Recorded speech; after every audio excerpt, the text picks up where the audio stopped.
Hey guys, what's up? It's your boy, y'all's chosen one. Just gonna go over the book of Judges, chapter 5 through 7. Chapter 5 pretty much entails it's the song of Deborah and Barak. It's pretty much giving praises to the Most High for their victory. Against some Canaanite enemies. Against the Canaan enemies that we had. What is Canaanite? Yeah, Canaanite enemies that we had, and pretty much that's what it entails.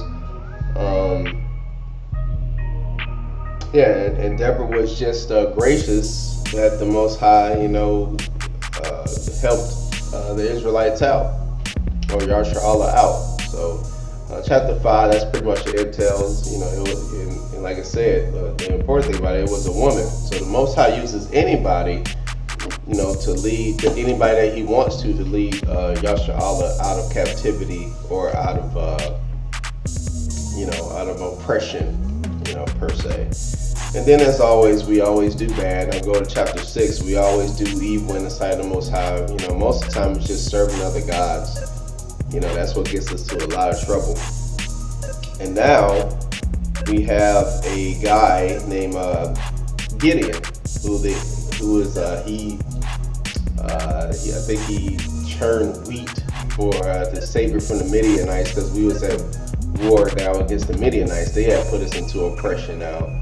So this guy named Gideon looks like he was to be the chosen, the next judge. So now we have our judges after Joshua. We have Othniel, we have Ehud, we have Shamgar, we have Deborah the prophetess, and now we have this guy named Gideon.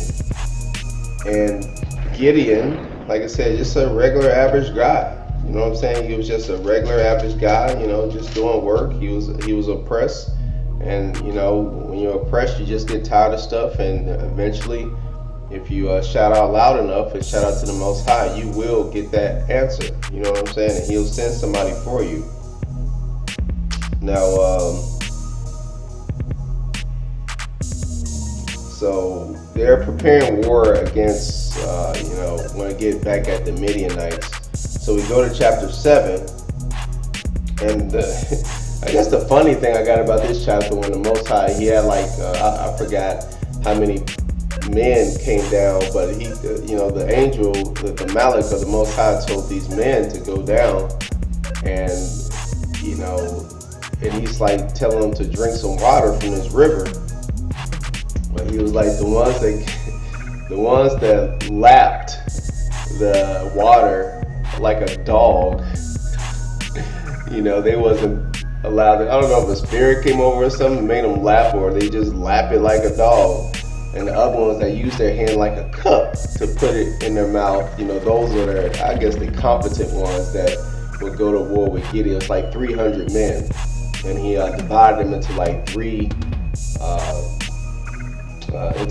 groups, and they went to war against the Midianites, and he ended up killing two of the Midianite princes, Oreb and Zeb, and I just thought that was kind of funny. In chapter 7, these guys going down there licking the water like a dog. So I thought that was pretty funny. Anyway, so, what it just stands in chapter 7 is that, throughout these chapters, that the Most High uses anybody that He wants to do His will. It could be the least person you can expect, and that's who He'll use. And He used Gideon as a mighty warrior. All right, it's your boy Yas Chosen. I'll get you on chapter 8 on the next one. Shalom.